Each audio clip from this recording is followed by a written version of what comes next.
Ready to serve.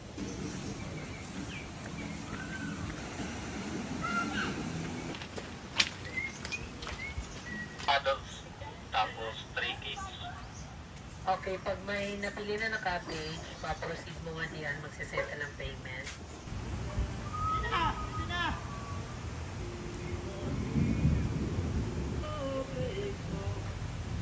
Hi guys, so ayan, magpamarinate tayo ngayon ng pork. Kasi mag-ano tayo, grill. Yes. Grill game. Seryoso! Seryoso. Natok kita seryoso. Takam na agad siya, no? Ka mag-alala si Buhay ID Career. So ayan, ay mamarinate lang muna natin ito with lemon and marinating sauce na nilagay ko kanina. Ano yan? Grilled or? I-grilled natin to guys kasi namiss ko mag-grill.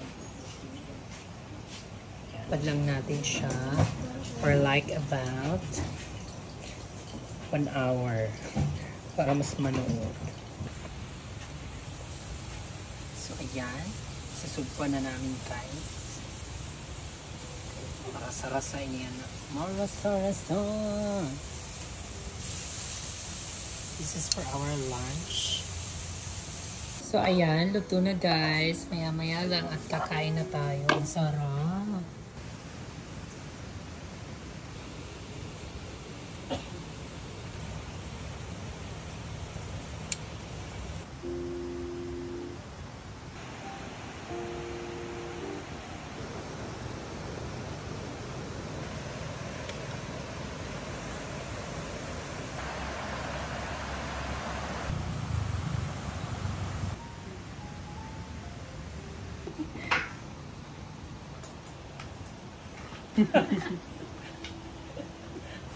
Kain guys.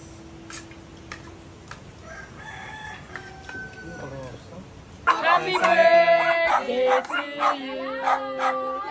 Kaya kami kumadto dyan. Kaya kadamang tao. Dari ang liog. Tala na nga ni.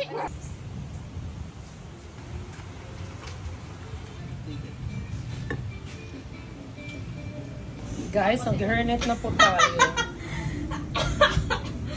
Patanaw ang api.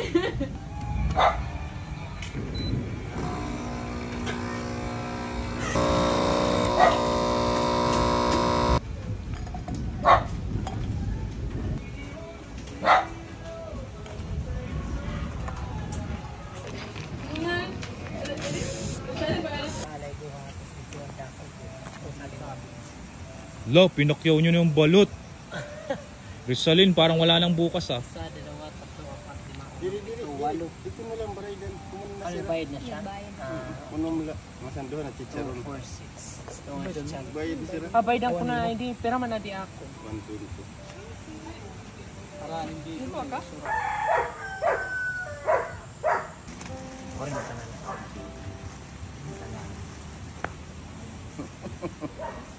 Hey! Sige, libot nga na dida. Mga guests na.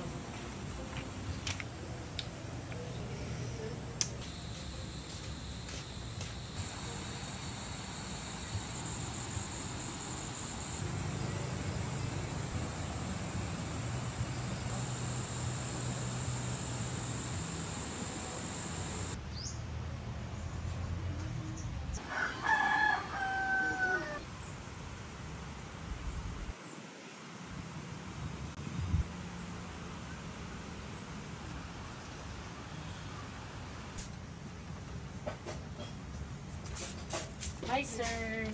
May da po. At 10 po, binyaran. Ang kukuhanan ba?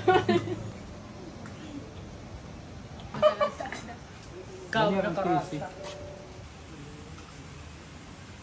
Hey, mga kaniputa! Niputa ka ba? Nakaasa ko na. Ayaw! Ano, bukong baya ito? A day in my life as a burikat niya Butane.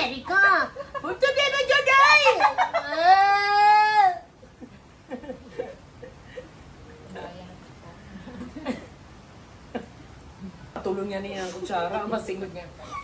Magician na ngayon. Ano?